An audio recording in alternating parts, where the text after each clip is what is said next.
Estamos gravando o segundo bloco da primeira aula do curso de extensão O Supremo Tribunal Federal e a Proteção aos Vulneráveis, do grupo de pesquisa Jurisprudência de Direitos Fundamentais. Estamos na aula 1, uma aula introdutória, fazendo os alunos refletirem sobre alguns temas e também propondo algumas indicações de livros, de filmes, seriados, para que vocês se insiram nesse universo, né, gente? Vale muito a pena aí. Às vezes um filme faz você ter uma visão do mundo que você não tinha antes. Um livro da mesma forma, né? Então, estamos tentando indicar aí o que tem de mais adequado, né, mais recomendável para a nossa matéria.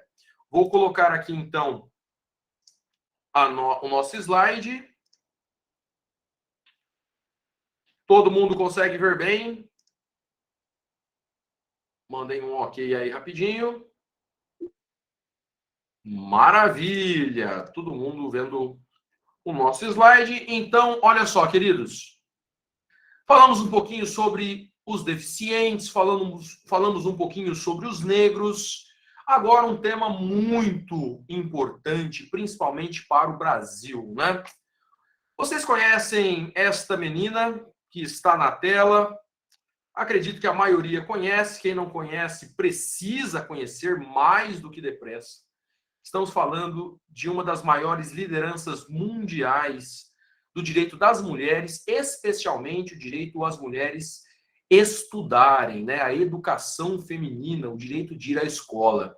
A menina Malala, ela é filha, né, de um diretor de escola e no país dela ela estava sendo ameaçada, porque, acreditem se quiser, em alguns países do mundo as mulheres não podem frequentar a escola, né? São muito criticadas, lugar de mulher é cuidando do marido, cuidando dos filhos. Ainda existe essa mentalidade. E a menina Malala, além de frequentar a escola, num ato de bravura, ela incentivava as coleguinhas, né? Ela incentivava as meninas a frequentarem também, a ter uma formação, uma instrução formal, né? E um dia fatídico, o ônibus escolar em que ela estava sofreu um atentado terrorista e a menina Malala foi atingida com disparos de arma de fogo, inclusive no seu rosto, né? Por um milagre, ela não morreu. E o que é mais impressionante, né? Como eu disse para vocês, algumas pessoas são iluminadas. A Malala, além de sofrer um tiro na cabeça, ela não teve sequelas, né? Então, a capacidade intelectual, a capacidade intelectiva da Malala não foi abalada. E ao invés dela se calar, ela aumentou o ativismo pelo direito das mulheres, especialmente o direito à educação feminina. A Malala, inclusive, ela faz um discurso na ONU fantástico, né? Pensaram que a bala nos silenciaria, mas erraram. E do silêncio saíram milhares de vozes. Os terroristas pensaram que mudariam os meus objetivos e que travariam as minhas ambições, mas nada mudou na minha vida, exceto isso. A fraqueza, o medo e o desespero morreram. A força, o poder e a coragem nasceram. Ela tem discursos impressionantes, né? Tanto na ONU quanto em outras oportunidades, vale a pena conhecer através do YouTube. E eu estou indicando para que vocês conheçam mais a Malala, e eu desafio aí o pessoal que sabe pronunciar corretamente o sobrenome dela, né? Eu acabo tentando não errar, então é mais fácil falar Malala. Mas a nossa querida Malala tem um livro chamado Eu Sou Malala, a história da garota que defendeu o direito à educação e foi baleada pelo Talibã. E tem uma entrevista espetacular da Malala, no mesmo programa do David Letterman, o próximo convidado dispensa a apresentação na Netflix. Vale muito a pena, gente. Foi uma das entrevistas mais emocionantes que eu já assisti. Inclusive, queridos, faz com que a gente possa... A Daniela está falando que é muito bom mesmo, o livro, acredito. O livro, né, Daniela? Ou a entrevista, os dois são ótimos, enfim. Mas, às vezes eu fico pensando, gente, nós temos alunas aí, né? A gente tem a felicidade de ter uma sala bastante plural, né? Geralmente é meio a meio, né? Metade homens, metade mulheres, enfim. Mas a bem da verdade é que em alguns países essa é uma realidade distante. As mulheres não têm sequer o direito à educação. Já imaginou uma coisa dessa, gente? As meninas aí, né, estão... você pode perceber como era a sua vida antes de entrar na faculdade, depois da faculdade, o crescimento pessoal que você tem, a capacidade de raciocínio que você tem. E as mulheres de boa parte do mundo acabam sendo privadas aí do direito básico, né, de ter uma educação. Então fica a reflexão aí para grupos vulneráveis, né, não só na nossa realidade, mas também em outros países. Olha só, gente, agora, se você não conhece, você tem que conhecer. Essa senhora que infelizmente faleceu há pouco tempo, né, morreu recentemente, Ruth Bader Ginsburg. Foi uma descoberta recente, para ser sincero, eu não a conhecia até pouco tempo atrás. Já eu tinha ouvido falar, porque ela é muito famosa, né, nos Estados Unidos, mas quando eu fui conhecer mais a fundo a vida dela, eu fiquei um fã de carteirinha. Ruth Bader Ginsburg é a segunda mulher juíza da Suprema Corte dos Estados Unidos. Mas antes de ser juíza lá na SCOTUS, né, a Suprema Corte dos Estados Unidos da América, ela foi uma advogada que se notabilizou na defesa do direito das mulheres. Grandes decisões, grandes precedentes, inclusive na Suprema Corte, foram graças ao trabalho dessa mulher, que serve de exemplo, de referência, né? Não só para as meninas, mas para os homens também, né? Uma mulher de referência mesmo, uma oratória espetacular, né? A gente vê os filmes, os documentários, ela ficou uma vozinha tão agradável, né? Ela fazendo ginástica foi uma coisa fantástica para mim. Ruth Bader Ginsburg. Ela tem uma atuação muito marcante, foi uma juíza muito popular nos Estados Unidos, ficou famosa por ser a grande dissidente, por seu voto divergente em julgamentos importantes da Suprema Corte. Você sabe que o procedimento na Suprema Corte americana é completamente diferente do Supremo Tribunal Federal. A começar pelo fato de que os votos lá, eles acabam sendo discutidos secretamente. Não tem TV Justiça publicando os debates. Há uma reunião dos juízes, né, da Suprema Corte americana, eles chegam a um consenso, elegem um juiz, um justice, né, para fazer o voto, e geralmente votos curtos até, tem voto da Suprema Corte de uma página, pra você ter uma ideia, né, bastante objetivo, bem diferente.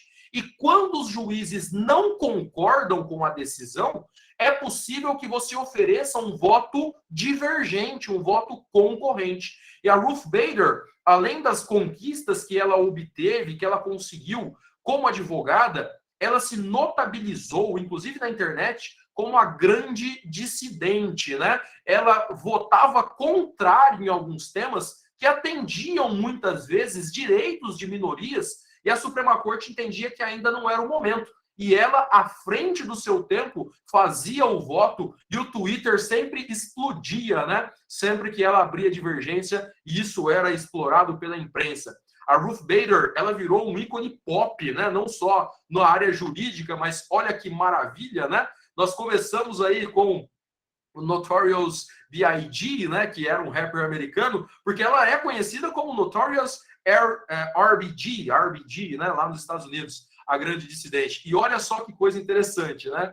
Ela ficou muito popular ao ponto de camisetas, máscaras e algo que eu vou confessar para vocês, estou esperando chegar dos Correios. Olha que chique, Brasil. Comprei diretamente dos Estados Unidos. Não estou zoando, não. Quando chegar, eu mostro para vocês. Olha que beleza. Para integrar a minha coleção de Funko Pops, temos Ruth Bader, versão Funko Pop.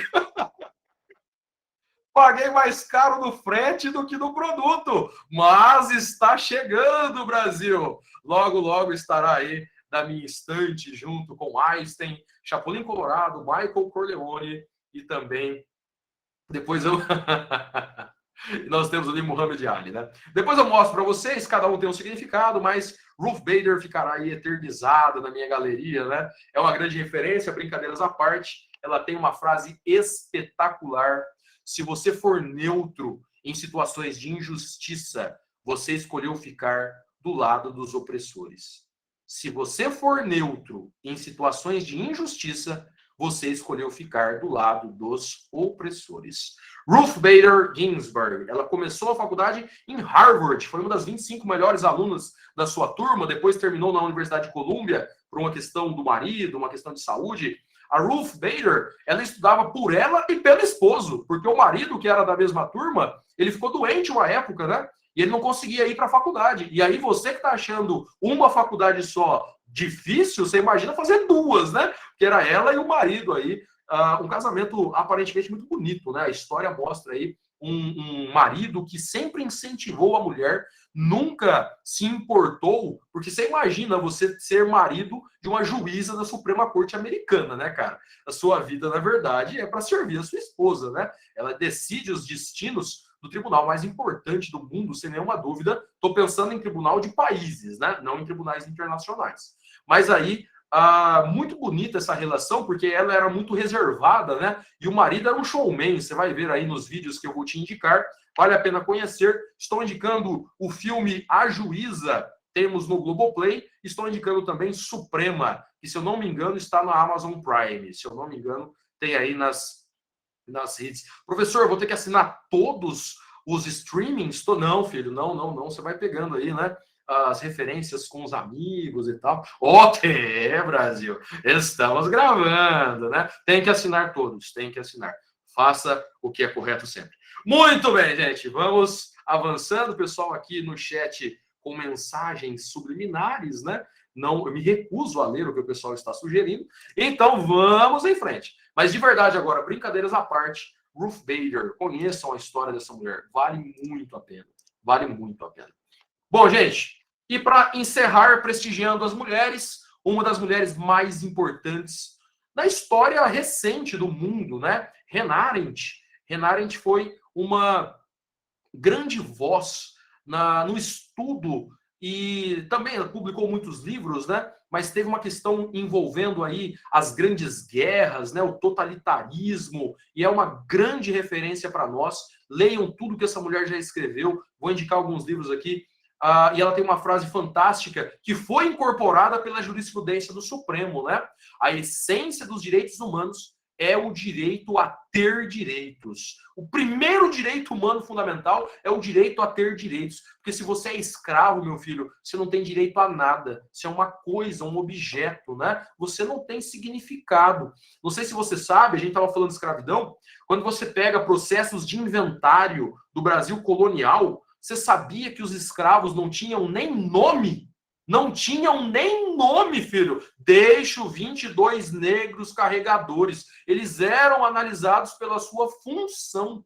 Olha só que coisa absurda, não ter direito ao nome, né? E aí inventariava ali como se fosse coisa, como se fosse animal. Enfim, uma realidade muito triste, né? Então, a Hannah Arendt nos ensina que a essência dos direitos humanos é o direito a ter direitos. No Brasil, o Supremo já adotou essa ideia ao decidir que o direito a ter direitos é uma prerrogativa básica, que se qualifica como fator de viabilização dos demais direitos e liberdades.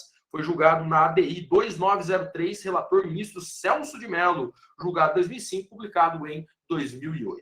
Muito bem. Estou indicando 3 livros. Esse terceiro é mais recente, acabei de comprar, né, pelo Kindle. Inclusive, gente, eu recomendo que vocês, não querendo fazer propaganda, mas já fazendo, né? Às vezes o livro sai muito caro, o livro físico. Eu já fui aluno como vocês, já fui estagiário como vocês, sei que a condição de subescravidão ainda persiste nos estágios, né? Então, eu sei que às vezes, professor, tem muito livro aí, professor. Calma, filho, calma. Pela Amazon, você consegue promoções aí, o livro sai R$12, R$19, né? Então, você consegue de uma forma mais acessível. Professor, mas eu preciso ter um Kindle? Não. Se você tem um celular, se você tem um computador, você consegue baixar o aplicativo e comprar os livros de forma mais acessível, né? Procure conhecer isso. Não precisa ter tablet para comprar livros pelo Kindle, né? Vale a pena pelo preço. Acompanhe as promoções aí, os livros saem muito baratos. Estou indicando Origens do Totalitarismo, Antissemitismo, Imperialismo e Totalitarismo. Quando o presidente Donald Trump foi eleito, esse livro estourou em vendas, não só nos Estados Unidos, né, mas no mundo todo. eu me recuso de falar de política brasileira, porque tem aluno que fica chateado comigo. Você acredita nisso, filho? Imito o Bolsonaro, o pessoal liga reclamando. Sabe o que é o pior? Quando me perguntaram, você falou do presidente na aula? Falei, não, eu só li a notícia. O problema não é o que eu disse, o problema é o que o presidente falou. Se o aluno não gostou, tem que trocar o presidente, porque eu só li a notícia. Mas enfim, né? O pessoal fica meio triste aí, tá ok? O pessoal não gosta dessas brincadeiras. Um absurdo! Uma brincadeira, mas enfim. Voltando ao que interessa, não vamos entrar no mérito aí, né? A grande questão é que estou indicando A Condição Humana, Hannah Arendt também, e uma biografia, né? A Arendt, Entre o Amor e o Mal, uma biografia. Ela tem outros livros muito interessantes, né? O Julgamento de Eichmann é um livro muito bom também, mas estou indicando esses primeiros aqui para vocês irem conhecendo. Bom, queridos, com isso nós encerramos esta sessão de indicações de livros, filmes, seriados. Ao longo do curso eu vou te indicar muito mais, né? Mas agora, finalmente, vamos entrar na matéria, né? No conteúdo mesmo. Então, daqui para frente, a gente começa a estudar o nosso conteúdo programático. Vou indicando alguns podcasts, alguns livros, sempre que for pertinente. Eu penso que colabora muito para a compreensão do direito, né? Mas agora, então, vamos entrar na nossa matéria propriamente dita. Vamos falar um pouquinho sobre constitucionalismo e jurisdição constitucional. Bom, quando nós pensamos em constitucionalismo, a primeira ideia fundamental é que o constitucionalismo é um movimento político e jurídico, não é simplesmente jurídico, ele nasce da movimentação, da manifestação das pessoas, né? O constitucionalismo, ele surge principalmente para estruturar o Estado moderno. Então, é muito complicado nós falarmos de um constitucionalismo efetivo antes da Revolução Francesa. É complicado falar, né? Nós temos inspirações constitucionais, manifestações constitucionais. Agora, constitucionalismo para valer, gente, você sabe que nós tivemos um longo período do Império Romano. Quando o Império Romano cai, surge a Idade Média, porque a Europa fica acéfala. Sem o imperador romano, o mundo andou para trás. Sabia disso? Nós estávamos evoluindo, depois o Império Romano cai, e o Império ele era tão grande que ele demorou séculos para cair totalmente, né? Ele foi dividido, enfim. Mas a grande questão é que nós tivemos o surgimento dos feudos, porque não havia mais uma autoridade, não tinha um imperador mais definido, né? E nesse período, acredite se quiser, teve regiões da Europa que a escrita desapareceu. O senhor feudal não queria saber de escrever nada não, filho. Era só aquela situação de vassalagem, né?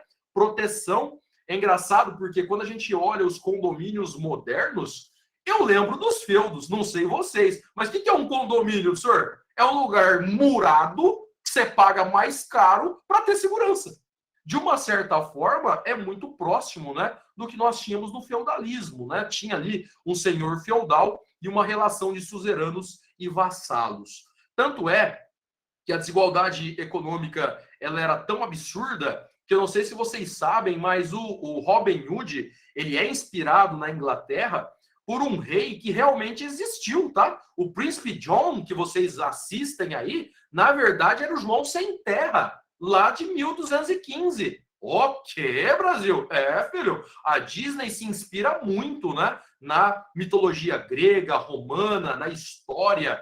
Então percebam, gente, que nós tivemos o feudalismo na Idade Média, depois nós tivemos o iluminismo, a era das revoluções, e aí começam a surgir os estados modernos. Mas uma das primeiras constituições, que foi a Constituição Americana, tivemos outras antes dela, é verdade, mas a mais notória, a Constituição Americana é de 1700, né? Final de 1700. Então já é um período mais contemporâneo a nós. Quando nós pensamos em constitucionalismo, existem algumas referências anteriores, mas a bem da verdade, a Amandinha dizendo que não esquece nunca das aulas de ED. Obrigado, Amanda, fico feliz pela lembrança, né?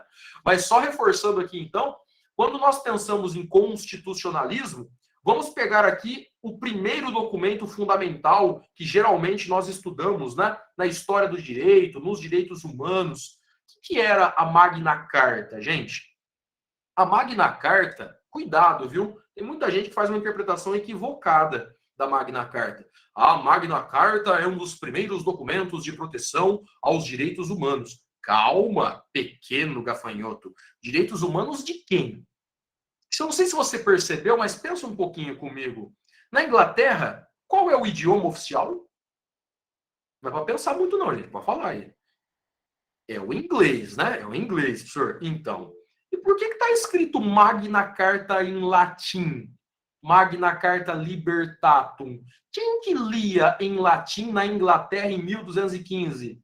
Só a elite e o clero, né? Então percebam que a Magna Carta, ela surge, e isso, River, o clero também é muito importante, né? Mas a Magna Carta, ela surge para proteção de direitos das elites inglesas, né? Então, o que nós tínhamos ali eram senhores de terras. A bem da verdade é que o rei João Sem Terra, ele era um rei muito ruim, né? E ele muito ruim no sentido de gestão de guerra, e ele acabou se endividando. Tinha uma discussão com o Ricardo Coração de Leão, que foi sequestrado. A história do direito é fabulosa, mas vou resumir aqui para o que interessa para nós. O que foi a Magna Carta, professor? O rei, a coroa inglesa, estava enfrentando dificuldades econômicas. Ela pede empréstimos para a galera que tinha dinheiro, mas não tinha poder real. Olha a burguesia, né? O pessoal acha que tinha burguesia só na França. Na verdade, nós vamos buscar dinheiro em quem tem o capital. E aí, os barões ingleses, os lords, eles fazem um contrato com o rei João Sem Terra. Eu não sei se você sabe, mas o João Sem Terra não cumpriu o contrato, não, tá? Pegou o dinheiro, assinou a Magna Carta e não cumpriu. Mas o que significa a Magna Carta, professor? É um documento histórico que simboliza uma limitação ao poder do rei. Limitação ao poder do rei. Por que isso é importante para o constitucionalismo? Porque a Constituição vai definir limites ao poder do Estado.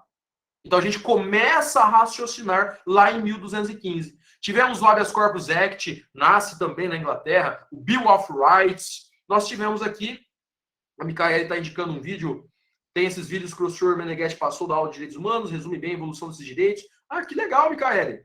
Fica aí a indicação então, muito bom. Depois o pessoal dá uma olhadinha. Vou assistir também. Coloca no chat lá, Micaele, para ficar mais fácil, por gentileza. Mas só avançando na nossa matéria, a Inglaterra, ela cria, então, mecanismos processuais de proteção, a exemplo do habeas corpus. A ação de habeas corpus, ela tem origem na Inglaterra, principalmente, né? E aí nós começamos a perceber, preste atenção nisso, Bill of Rights, sempre que você ver a expressão Bill, é como se fosse uma carta, tá? Carta de direitos aqui, entenda dessa forma. O Bill of Rights em inglês, ele é uma primeira manifestação do que nós entendemos como direitos fundamentais. Então já é um documento também muito importante. Mas perceba, a Inglaterra nos ensina que não basta ter um Bill of Rights que garanta o direito à liberdade. Porque se você não tiver um instrumento processual para fazer valer aquele direito, o Bill of Rights é uma carta de papel. Está entendendo o raciocínio? Além dos direitos, nós precisamos de instrumentos processuais. Por isso que quando você abre o artigo 5º da Constituição, está escrito lá no título dos direitos e garantias fundamentais. Dos direitos e garantias fundamentais. Então, tem direito à vida, liberdade, igualdade, integridade física, liberdade de religião, liberdade de expressão. Tem uma série de direitos, mas também tem habeas corpus, mandado de segurança, habeas data, mandado de injunção. Tem que ter elemento processual, instrumento processual para fazer valer aquele direito. Nós vamos estudar esses instrumentos, inclusive, na nossa matéria. Então, gente, perceba, professor, o que eu tenho que lembrar da Magna Carta Libertatum? Além do fato do João Sem Terra ser o príncipe John, essa é uma informação importante. Você vai ensinar seu filho quando ele estiver assistindo Robin Hood.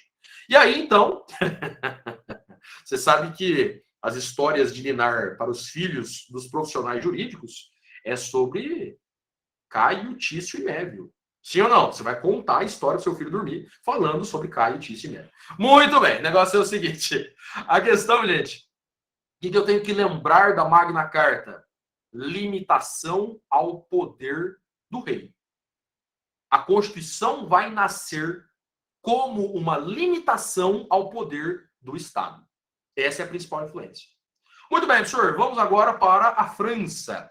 Na Revolução Francesa, você sabe que o absolutismo monárquico na França foi muito forte. O rei, né, depois da Idade Média, nós formamos as monarquias. Lá na França, nós tivemos o rei Luís XIV. O Estado sou eu. Lembra disso? Extremamente forte, muito popular, Luís XIV na França. Mas depois, a França passa a enfrentar uma severa crise econômica, né? E tinha uma insatisfação generalizada porque a nobreza e o clero tudo consumiam e nada produziam. Então começou a aumentar os impostos, começou a explorar ainda mais o povo, o pessoal começou a sair na rua falando, não é só pelos 15 centavos. Ah, não, isso foi no Brasil, isso foi no Brasil. A grande questão é que, lá na França, então, o que aconteceu, gente? Nós tivemos a burguesia, que tinha dinheiro, mas não tinha sangue real, junto com o baixo clero, dissidentes da igreja, inclusive, se organizando para uma revolução. Professor, e o que significa uma revolução? Isso é muito importante, queridos. Revolução significa uma ruptura, uma quebra de paradigma. Até um determinado momento, nós pensávamos de um jeito. Dali para frente, passamos a pensar de outro. Nós estamos, então, colocando a coroa real caindo, o rei cai, e no lugar do rei surge a lei. Lembram disso? A lei como expressão da vontade geral. É uma influência muito forte da Revolução Francesa. Então perceba, eu tinha um rei muito forte. Perceba que as movimentações históricas são diferentes. Na Inglaterra, o rei não caiu. Não sei se você percebeu, mas nós temos a rainha da Inglaterra até os dias de hoje. Tanto é que eu brinco na aula que o príncipe Harry, quando ele estava solteiro, era o único no mundo que podia chegar numa balada e falar, e aí, princesa? Sim ou não? O Saulo vai usar essa lá no Paraná, tô sabendo. O negócio é o seguinte, né? Brincadeiras à parte, a Micaela falou, nossa, cara, não manda essa do senhor. Mando do céu. Ah, não, ruim demais. Ruim porque eu falando. Se fosse o príncipe Harry, ele acabou com os Sults. Acabou com os Sults, né? Porque a Rachel Zane desistiu da carreira de atriz para viver como princesa. Depois eles acabaram saindo da família real e agora estão reclamando que a família real não os recebe mais, né? Não consideram. Eu não estou entendendo isso. Teve fama jurídico, né? Depois a gente discute mais sobre isso. Eles saíram da realeza e agora estão reclamando. Que fazem, amigos. Bom, vamos em frente. O que nós temos na Revolução Francesa, então? Na Revolução Francesa, o rei caiu. A monarquia caiu. E no lugar do rei, nós colocamos a lei. A lei. E aqui tem uma questão muito interessante, que nós vamos estudar daqui a pouquinho. Como os reis na França eram nomeados, aliás, desculpa, como os juízes na França eram nomeados pelo rei francês, quando a gente derrubou o rei, os franceses não confiavam nos juízes. Por quê, senhor? Porque eles tinham medo dos juízes voltarem à monarquia. Então, nós criamos um princípio da legalidade absoluto. O juiz é a boca da lei. Presta atenção nisso. Como os juízes eram escolhidos pelo rei e os franceses tinham medo dos juízes trazerem a monarquia de volta, eles acabaram engessando o juiz, era uma função mecânica. É daí que surge aquela ideia de que o juiz só pode aplicar o que a lei autoriza. Ele só pode decidir nos termos da lei. Esse é um paradigma que vai cair no Brasil depois de 88. Porque você vai estudar comigo que a Constituição fala uma coisa e o Supremo decide de outra forma. Então perceba como as movimentações históricas vão criando o constitucionalismo e por que depois surge o movimento do neoconstitucionalismo. E muita gente critica isso. Mas, a bem na verdade, a Micaele dizendo juiz boca da lei, radicalismo on, né? Então, Micaele, aí que está um ponto importante. Essa ideia francesa do juiz boca da lei ganhou ainda mais força com uma teoria que vocês estudaram comigo, chamada de positivismo jurídico. Então você imagina, já tem a influência da França, depois começa a Europa a discutir o positivismo, principalmente o positivismo de Kelsen. A grande questão é que, olha lá, o Adriele lembrando do grande Kelsen. Isso, Micaele, muito bem. Perceba então que nós começamos a ter um direito romano-germânico, vai pegando as influências aí, que acabou influenciando o direito brasileiro. Qual era a ideia do direito romano-germânico? Presta atenção nisso. Todo direito está na lei, códigos muito extensos, muito extensos. O Código Civil de Napoleão era imenso, e sabe que, vocês estudaram isso comigo também, quem teve aula comigo dessa matéria, o Código Civil de Napoleão, de 1804, era de Napoleão mesmo, porque o Napoleão, em pessoa, ia discutir os artigos. Você já imaginou isso? Tá lá o imperador. Não, esse artigo aqui não gostei dessa redação, não. Muda. E aí, então, qual é a ideia? Todo direito está no código, presta atenção nisso, todo direito tem que estar na lei, tem que estar no código. E vamos lá, gente. Quem que derrubou a realeza? Quem derrubou a realeza? Digita aí rapidinho, uma palavra. Os burgueses, a elite. Muito bem. Muito bom. Então vamos lá, gente. O que você acha que vai estar no código? Algo que favorece a elite ou que prejudica a elite? Pô, se agora nós fazemos as regras, então, isso, Alexandre, patrimônio em primeiro lugar. Isso, Micaele, o povo que lute. Muito bem. Não havia preocupação. Você acha mesmo que alguém estava preocupado com minoria? Com vulnerável? Estou falando de burgueses. Gente que vai criar uma estrutura. Por que você acha que a lei do despejo funciona tão rápido? Pô, professor, verdade, hein? A petição inicial tem um procedimento próprio para a lei do despejo, porque pensa comigo, gente. Quem que a lei do despejo favorece? O inquilino ou o proprietário? O proprietário. Então, meu filho, some da minha casa. Se você não paga, rua. O Supremo teve que dar uma decisão recentemente suspendendo os despejos durante a pandemia. E tem muito lugar que a decisão do Supremo não está sendo cumprida. Então percebam, gente, que a história do direito, a gente não vai ter aula de história do direito aqui, é só uma reflexão inicial, mas veja como ela colabora para entender, para compreender a existência e funcionamento do direito. Então vamos lá. A França colabora com a ideia de juiz boca da lei, isso vai mudar no Supremo, isso vai mudar, mas ela também coloca a ideia de igualdade, liberdade e fraternidade. Liberdade, igualdade e fraternidade, que vai, inclusive, depois ajudar na teoria dos direitos humanos. Bom, a Revolução Francesa, se eu tenho que lembrar da Inglaterra como limitação ao poder do rei, na Revolução Francesa começa a surgir o Estado de Direito. Professor, Estado democrático de direito? Não, filho, calma um pouquinho. O Estado de Direito, por enquanto. Qual é essa ideia? A ideia é que o direito vai ter um papel primordial, fundamental na sociedade. Muito bem, entendemos a influência inglesa, entendemos a influência francesa. A França, inclusive, tem a Declaração Universal dos Direitos do Homem e do Cidadão. E, gente, olha essa declaração aí. Declaração Universal dos Direitos de quem? É da pessoa humana? Não, não, não. Do homem e do cidadão. Não, senhor, mas numa interpretação extensiva, a mulher está junto também. Então, mas você entende que no início a mulher ainda estava numa posição subalterna? Os direitos são do homem e do cidadão. Percebam, então, que as palavras nos ensinam muito. Vocês vão aprender isso, né? A gramática dos direitos humanos, a compreender como o direito foi construído. Bom, e os Estados Unidos, professor?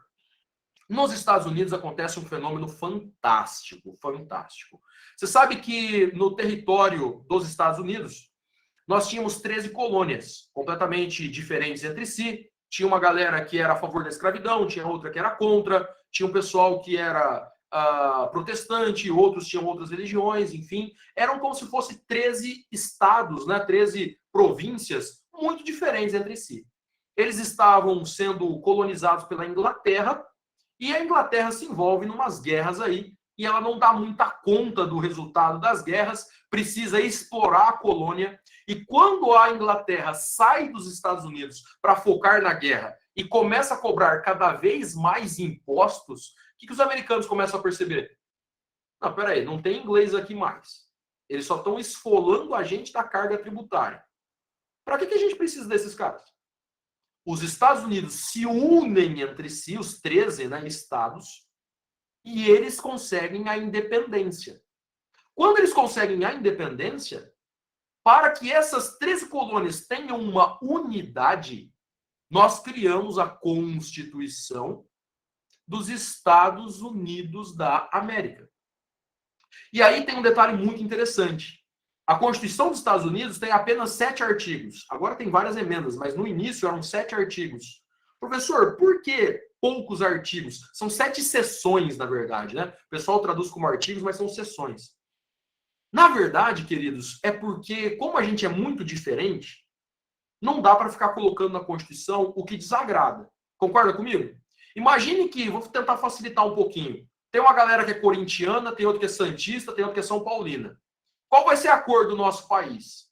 O corintiano fala preto e branco. O palmeirense fala vai ser verde. O São Paulo fala vai ser vermelho, preto e branco. Qual que vai ceder, gente? Nenhum. Você acha que o corintiano vai querer uma bandeira verde? Ah, não. Então, a cor da bandeira, deixa quieto. Deixa que cada estado decide o seu. Está entendendo a formação dos Estados Unidos como país?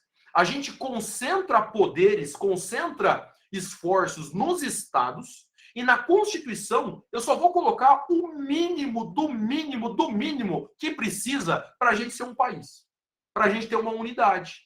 Então, quais são os valores mais importantes da Constituição americana? Não é a dignidade da pessoa humana. É liberdade e segurança. Liberdade e segurança. Direitos fundamentais vieram por emendas depois. Mas não tinha uma preocupação com os direitos. Por quê, professor? Porque cada estado decide o seu. Tem estado que pode ter porte de arma, tem estado que não pode, tem estado que vai ter pena de morte, tem estado que não vai ter. Cada estado decide o seu. Lá tem Código Penal estadual, muito diferente do Brasil. Mas aí, vamos lá então. Os Estados Unidos, eles estruturam uma Constituição, e aí vem o mais importante para a nossa aula de hoje. Essa Constituição acaba sendo interpretada pela Suprema Corte Americana no famoso caso Marbury versus Madison, de 1803. Nesse caso, Marbury versus Madison, não vou contar a história aqui porque a gente não tem tempo, mas a bem da verdade é que se discutiu que a Constituição deve ser considerada a lei mais importante do país. John Marshall, que era o presidente da Suprema Corte, decide um caso envolvendo um ex-presidente da República e um secretário de Estado, uma discussão terrível que teve lá, o presidente nomeou umas pessoas, a nomeação não foi efetivada dentro do mandato, o outro presidente não queria empossar, o caso chegou na Suprema Corte, o pessoal discutiu que a ação processual não era adequada, mas a discussão é que a Constituição deve ser a norma mais importante. Nada pode contrariá-la. Se contrariar, não vale. Surge o que nós conhecemos modernamente como controle de constitucionalidade. Controle de constitucionalidade. Perceba que o Brasil ele vai se aproveitando de todas essas influências. É claro que o sistema americano é muito diferente do brasileiro, porque é uma família jurídica, a tradição de common law. O precedente tem muito peso, o costume tem muito peso. No Brasil, a principal fonte do direito é a lei. A bem da verdade é que nos últimos anos isso tem mudado, mas o modelo romano-germânico é muito diferente do modelo anglo-saxônico. Então vamos lá, gente. O que nós podemos aprender com essas 3 experiências? Na Inglaterra, que o Estado tem que ter limites e que eu preciso de instrumentos processuais para garantir direitos. Na França, que nós precisamos viver com a legalidade. O direito tem que estar escrito no texto da lei. E o juiz, na França, é apenas boca da lei. O juiz não interpreta nada, ele aplica o que está escrito no texto da lei. Nos Estados Unidos, surge a influência da Constituição americana, a influência do controle de constitucionalidade.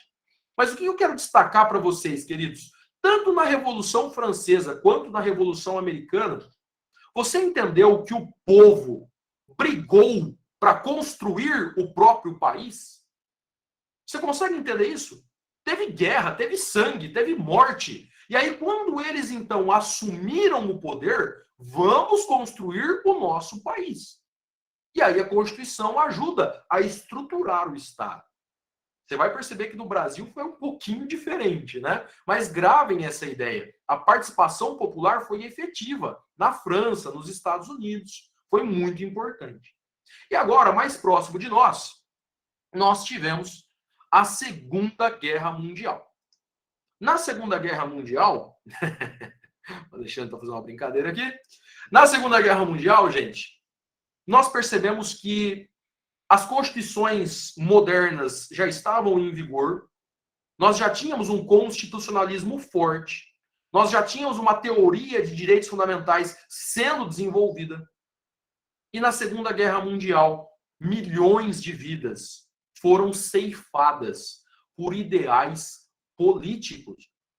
O nazismo, o fascismo, poderes totalitários, né? Regimes totalitários.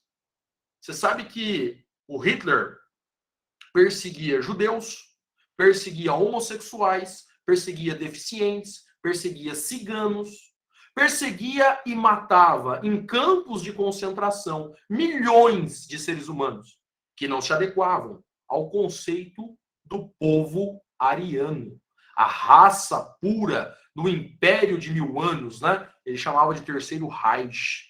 Você sabe que na Europa, Hitler, quando a guerra começa em 39, ele vai vencendo a guerra até 1941. A história mudou quando dois inimigos se uniram, né? Estados Unidos e União Soviética. Os caras não se gostavam desde então. Tanto é que os Estados Unidos e Rússia são tão amigos que acabou a guerra contra a Alemanha e a Itália, começou uma guerra fria entre Estados Unidos e União Soviética. E até hoje o pessoal não se dá muito bem, né? O povo russo e o povo americano não se dão muito bem. A bem da verdade é que a Segunda Guerra Mundial demonstrou que eu tenho que tomar cuidado com algumas ideias.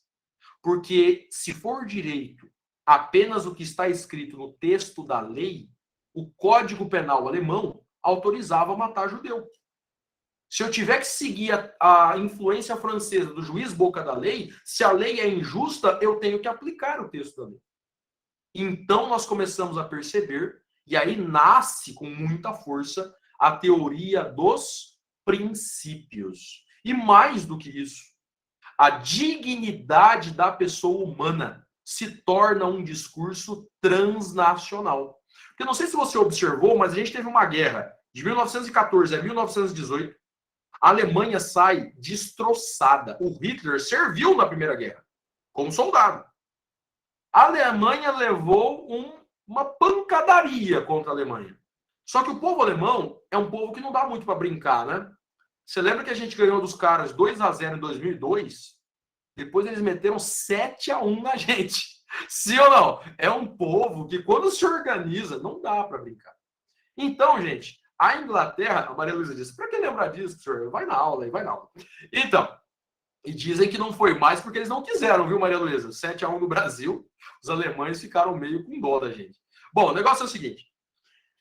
A Alemanha, ela sai da Primeira Guerra em 1918 destroçada, e em 1939, a Alemanha está colocando fogo no mundo de novo. Tanto é que, para quem estuda direito internacional, direito comunitário, a União Europeia é uma tentativa da Europa de conter os alemães. A bem da verdade é essa, é uma estratégia política para a Europa monitorar o povo alemão. E a grande questão é que nós começamos a perceber que o texto da lei pode ser insuficiente. Porque eu posso matar pessoas com base na lei. E aí, gente, nós temos uma aproximação ou uma reaproximação entre o direito positivo e o direito natural. Como assim, professor? Lembra que a ideia do direito natural era que o direito só é válido se ele for justo? Lembram disso? Aulas nossas do primeiro ano.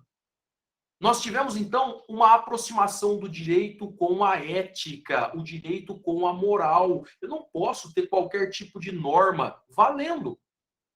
Então, a dignidade da pessoa humana, grave essa ideia, passa a se tornar o vetor de interpretação, o parâmetro de validade de todo o sistema jurídico. Uma lei só vale se ela respeitar a Constituição, desde que a Constituição respeite a dignidade da pessoa humana. Se você abrir a Constituição brasileira, no artigo 1º, inciso 3º, inciso 3, a dignidade da pessoa humana é um dos fundamentos da República. Quando eu falo em fundamento, é o que dá sustentação. Fundamento é a base, é o alicerce, né? Então, a dignidade da pessoa humana se torna um discurso transnacional, não só nas constituições, mas também em tratados internacionais de direitos humanos. Vamos falar mais sobre isso nas próximas aulas. Nós tivemos, depois da Segunda Guerra, a criação da ONU, a Organização das Nações Unidas. A Organização das Nações Unidas, ela tem 2 objetivos. Quem sabe? Responde aí rapidinho. A ONU existe por 2 motivos. Quais são eles? Vamos, Brasil, rapidinho. 2 valores fundamentais, quem lembra? Ok, o pessoal tá tímido. Se não lembra, anote aí. A Micaele está dizendo, evitar conflitos semelhantes à Segunda Guerra. Ah, muito bem, Micaele. Muito bom, né? A Micaele está dizendo, garantir a dignidade das pessoas. Ah, agora melhorou. Anote aí, gente. A ONU, ela foi criada e ela existe por 2 objetivos. Garantir a paz. Garantir a paz. E o segundo objetivo, proteger direitos humanos. Isso, Cíntia. Garantir a paz e proteger os direitos humanos. São esses os 2 grandes objetivos da ONU. A ONU, então, surge como um sistema global de proteção aos direitos humanos. Mas, além do sistema global, você concorda comigo que as regiões do mundo são muito diferentes? Por exemplo, aqui no Brasil, a gente ainda discute saneamento básico. A gente ainda discute morte por epidemias de países tropicais. A gente não deu conta ainda de controlar a dengue. Se você entende isso, gente, é uma coisa assim tão absurda, né? É uma questão de organização social e a gente não consegue. Por quê, professor? Porque se tiver aquele um vizinho seu que não cuida, aquele foco de dengue invade o bairro inteiro.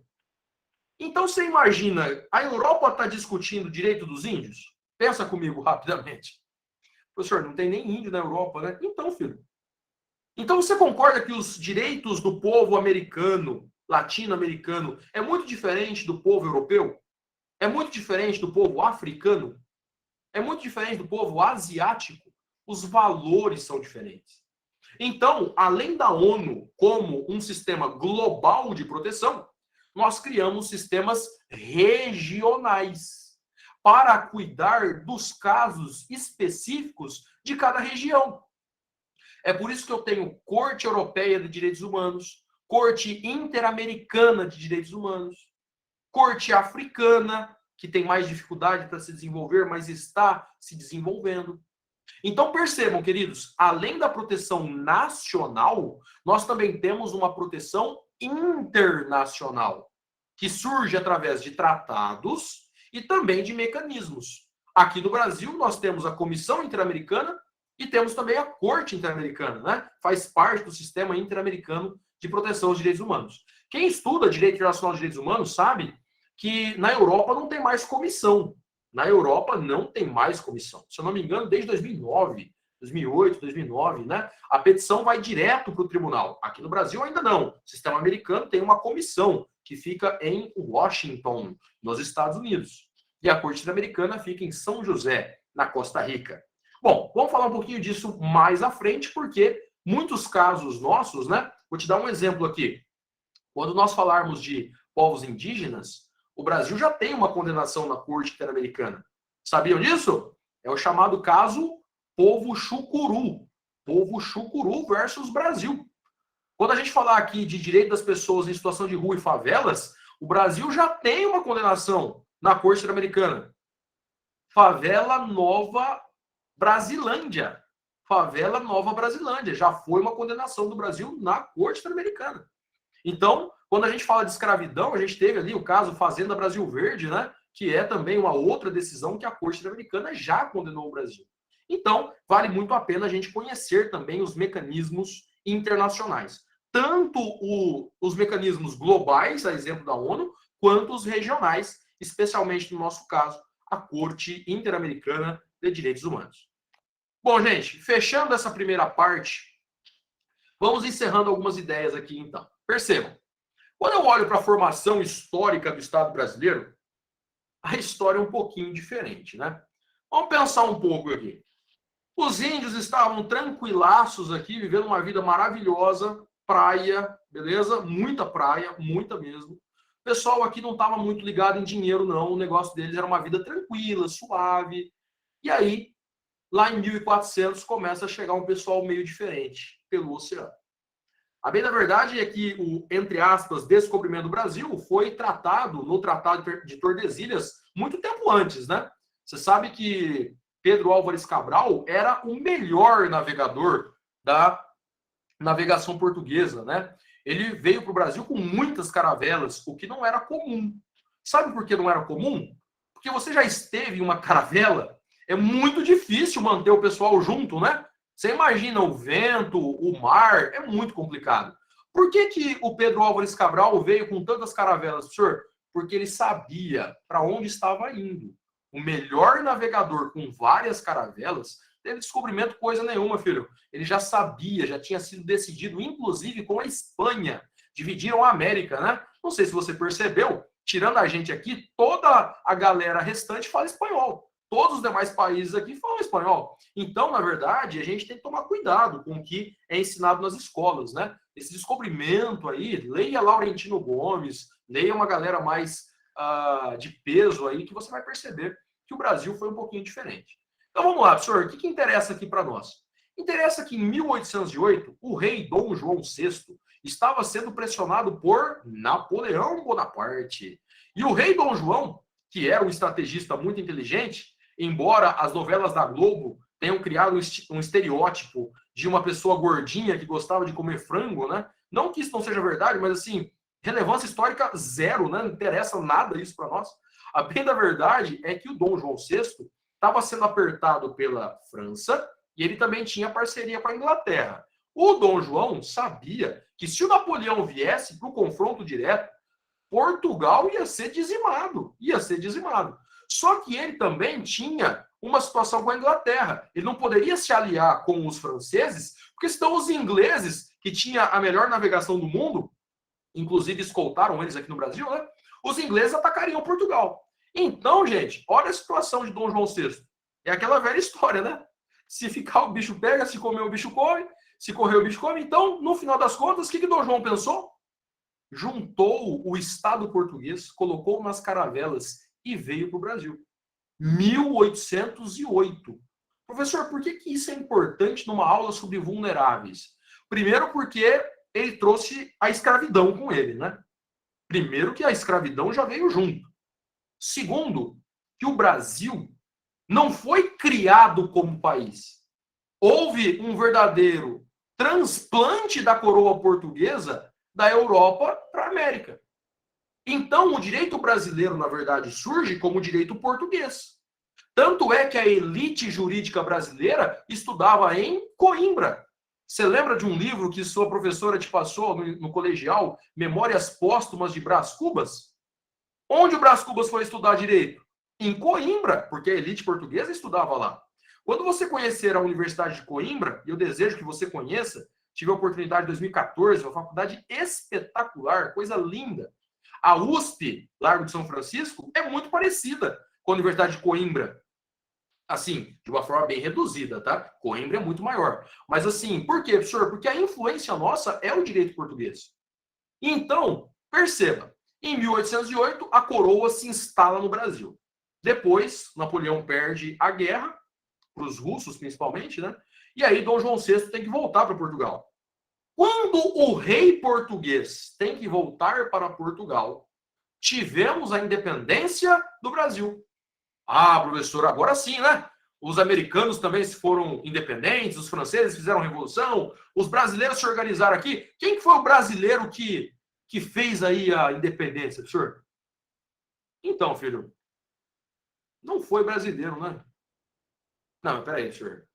Independência do Brasil. Quem é o herói brasileiro que enfrentou a coroa portuguesa? Não teve, né? Não teve herói brasileiro.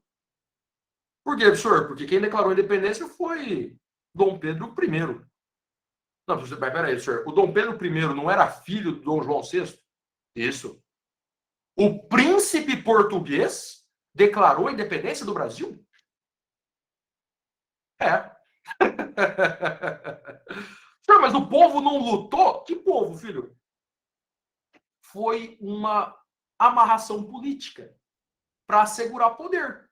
Dom João VI volta para ser rei em Portugal. Dom Pedro I, que é primeiro do Brasil, tá? Lá em Portugal é Dom Pedro IV, terceiro ou quarto, se eu não me engano.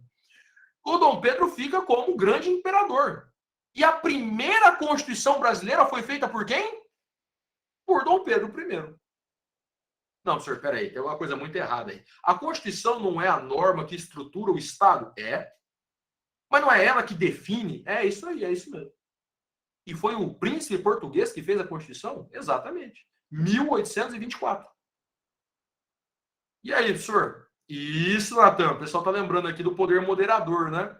Na Constituição estava escrito, tem 4 poderes. O legislativo, executivo, judiciário e o poder moderador. Quem que é o poder moderador, professor? É o imperador. Tá, mas para que serve o poder moderador?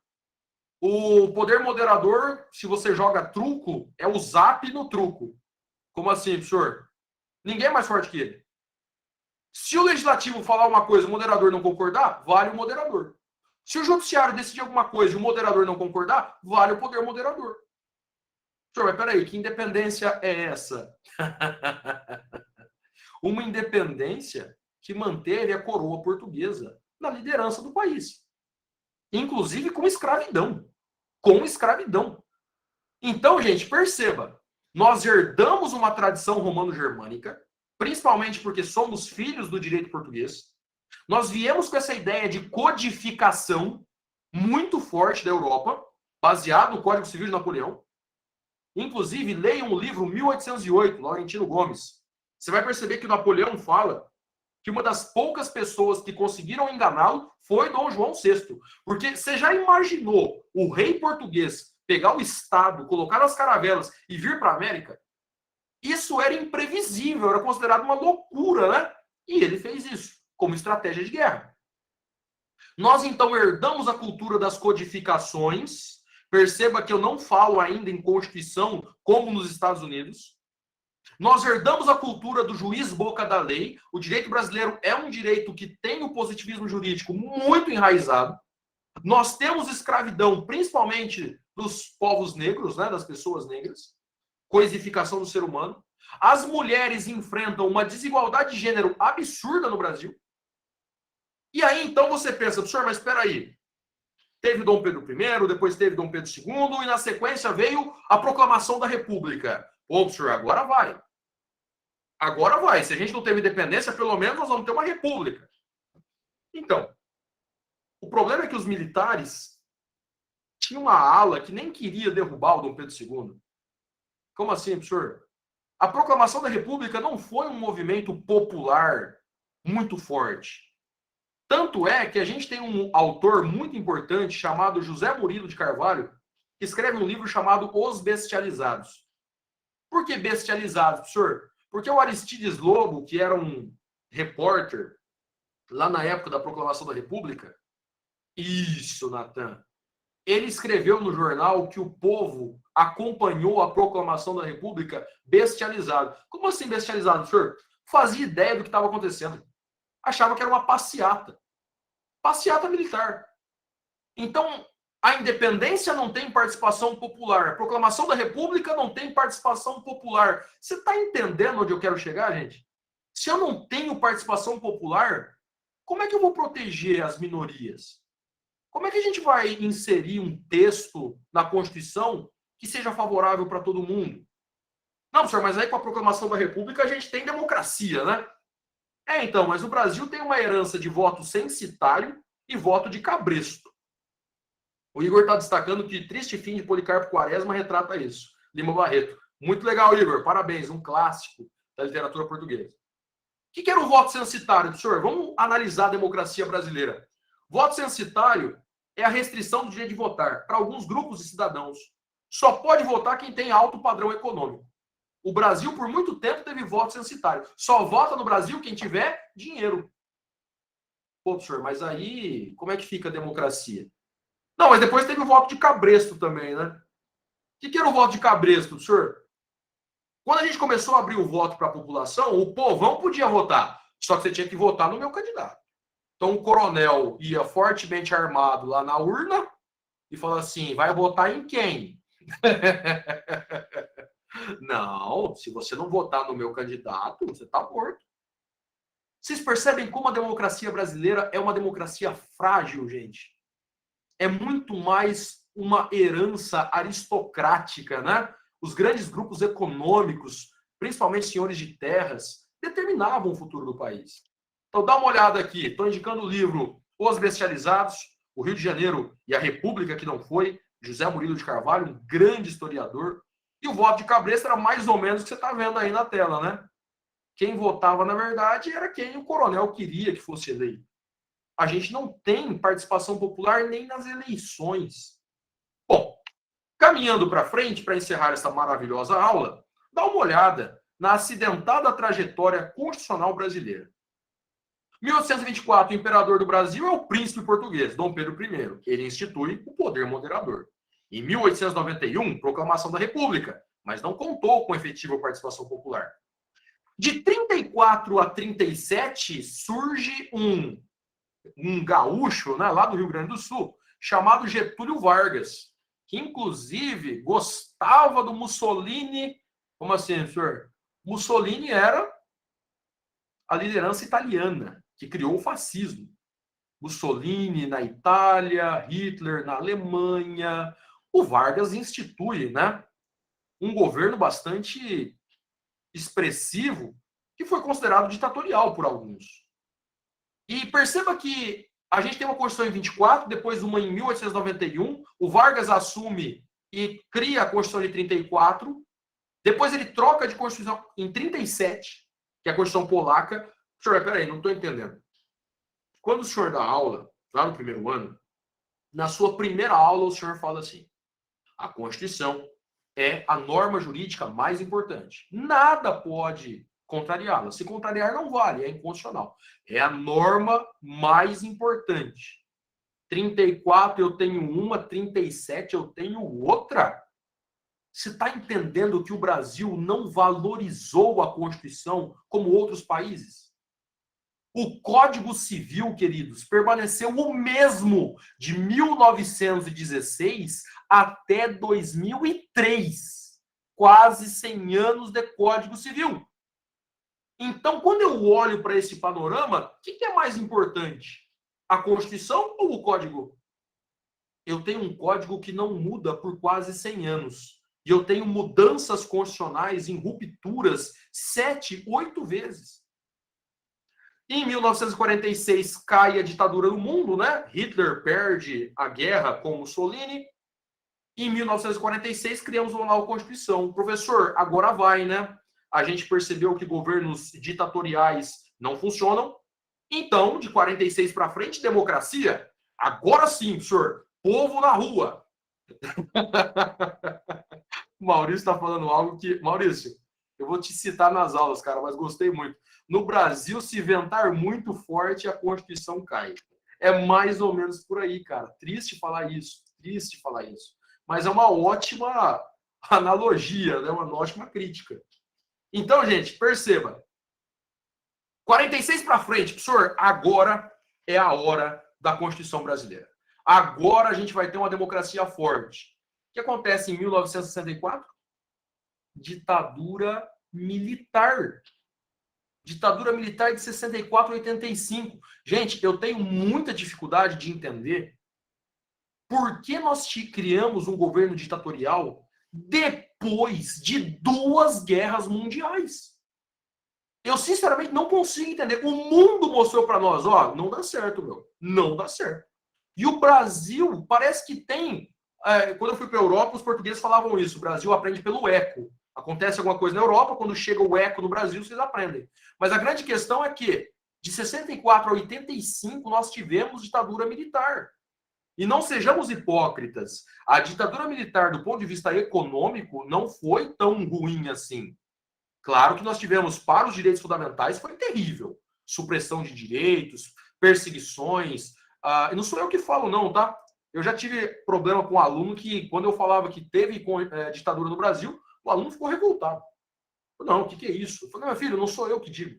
Tem uma lei chamada Lei de Anistia, que reconhece que existiu ditadura no Brasil. E existe uma condenação na corte, aliás, 2, né?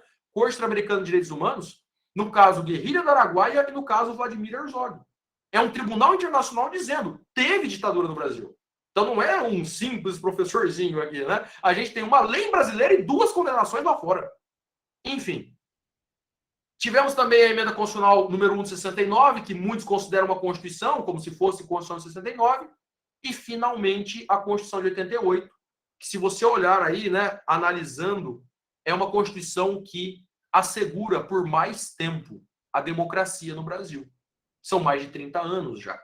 É verdade que com alguns solavancos, com algumas questões, às vezes, né, polêmicas, mas a Constituição brasileira foi uma Constituição que teve uma participação popular muito efetiva. Emendas constitucionais populares, né? O pessoal mandava ideias, sugestões. A gente teve grandes movimentações, os indígenas participaram também. Nós tivemos grandes grupos sociais participando.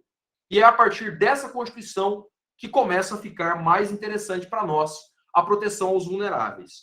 O que eu quero que você entenda para a gente encerrar a aula de hoje? Você está entendendo que de 88 para trás era difícil falar em proteger homossexual, indígena, propriamente os negros, inclusive, população carcerária, pessoas em situação de rua, então, meu Deus do céu, né? Você sabia que vadiagem no Brasil já foi crime, né? O cara não tinha onde morar, ficava na rua, crime, vadiagem. O quê, Brasil? É, filho. É importantíssimo estudar a história, né? Perceba, então, que é a partir de 88 que nós criamos condições institucionais de proteger minorias. E nós vamos estudar, a partir da aula de amanhã, a atuação do Supremo. Como que o Supremo se encaixa nisso? Como que o Supremo enfrentou a ditadura? Você sabia que durante a ditadura nós tivemos ministros cassados, né? O Supremo Tribunal Federal teve ministros cassados. Evandro Lins e Silva foi um grande advogado, um grande ministro, foi cassado pela ditadura. Era ministro do Supremo, foi cassado. Como assim, senhor? Arrancou o ministro do Supremo. Tem uma frase do Nelson Hungria dizendo: do que vale uma decisão do Supremo se tem 2 tanques de guerra na porta? O que vale um pedaço de papel contra uma bala de canhão? São questões históricas que são extremamente importantes para nós entendermos o drama brasileiro, né? Os grandes dramas que existem na nossa sociedade e na nossa história. Bom, queridos, até aqui para mim está excelente. Se tiver alguma pergunta, pode perguntar. Tem uma lista de presença aí para vocês preencherem. Estou mandando de volta aqui para quem não preencheu. Mas, por enquanto, é isso. Se tiver alguma participação, podem falar agora. Se não, muito obrigado pela presença de todos. Um grande abraço e até amanhã.